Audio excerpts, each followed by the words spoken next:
देश में न हिंदू खतरे में है, न मुसलमान, न सिख, न ईसाई, न जैन, न बौद्ध, न ब्राह्मण, न क्षत्रिय, न वैश्य, न शूद्र, न दलित, न आदिवासी, न वनवासी, न एससी एसटी। देश में खतरे में है देश का बचपन। यदि देश का बच्चा जो भी प्राइमरी स्कूल में पढ़ रहा है, आप उसको आंदोलन में धकेल देंगे तो बच्चे पढ़ेगा कब? उसको पता ही नहीं कि आंदोलन क्या होता है। देश में न हिंदू खतरे में है, न मुसलमान, न सिख, न ईसाई, न जैन, न बौद्ध, न ब्राह्मण, न क्षत्रिय, न वैश्य, न शूद्र, न दलित, न आदिवासी, न वनवासी, न एससी एसटी। देश में खतरे में है देश का बचपन, देश की जवानी, देश का वर्तमान और देश का भविष्य, देश की प्रकृति, देश की संस्कृति और सभ्यता, देश की अखंडता और संप्रभुता। इसलिए मैं इस समय सबसे बड़ा कोई देश का मुद्दा मानता हूं तो ये कि देश का बचपन कैसे बचे। कुछ लोग देश का बचपन का इस्तेमाल कर रहे हैं आंदोलन में।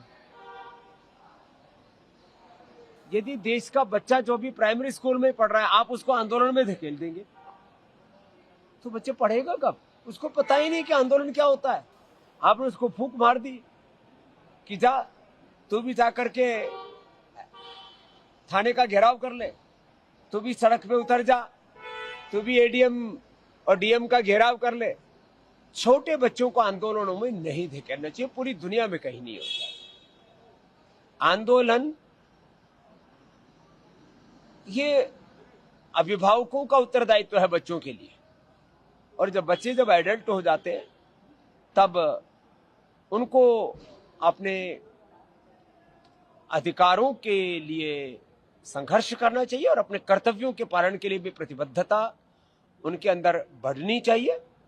देश में अराजक आंदोलन तो नहीं, हाँ, देश में संविधान की लोकतंत्र की रक्षा के लिए संवैधानिक, लोकतांत्रिक, नैतिक, आध्यात्मिक, मानवीय मूल्यों पर आधारित आंदोलन होने चाहिए। मैं इसका समर्थक हूं।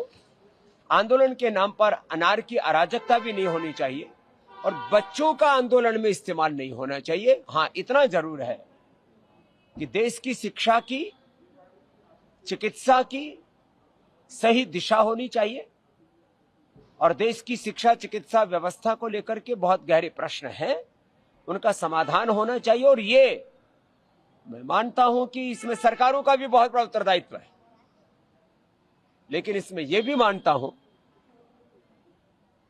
कि ये व्यक्ति केंद्रित व्यवस्था नहीं है।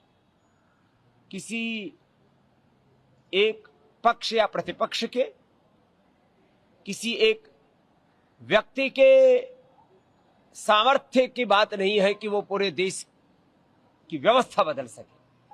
इसके लिए 3 स्तर पर जागरूकता चाहिए। एक सामाजिक जागरूकता, एक राजनीतिक जागरूकता, तीसरी प्रशासनिक रूप से जागरूकता। जो लोग बड़े उत्तरदायित्वों में हैं उन सबको सामूहिक रूप से समझना होगा कि देश के सामने जितने भी बड़े प्रश्न हैं, बच्चों को लेकर के, युवाओं को लेकर के, नौकरियों को लेकर के, देश के भविष्य को लेकर के, प्रकृति पर्यावरण को लेकर के, सभी दिशाओं से देश को उन्नत बनाने के लिए सभी लोगों को पुरुषार्थ करना पड़ेगा।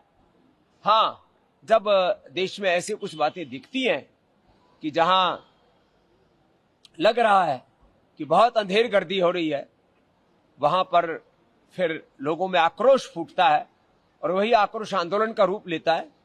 और मैंने कहा, मैं आंदोलन में भी अनारकी, अराजकता का समर्थक नहीं हूं, लेकिन शांतिपूर्ण आंदोलनों से तो देश की को आजादी भी मिली। और जब जब भी देश में आवश्यकता होती है तब लोकतांत्रिक, संवैधानिक तरीके से आंदोलनों का हमारा संविधान ही हमें अधिकार देता है।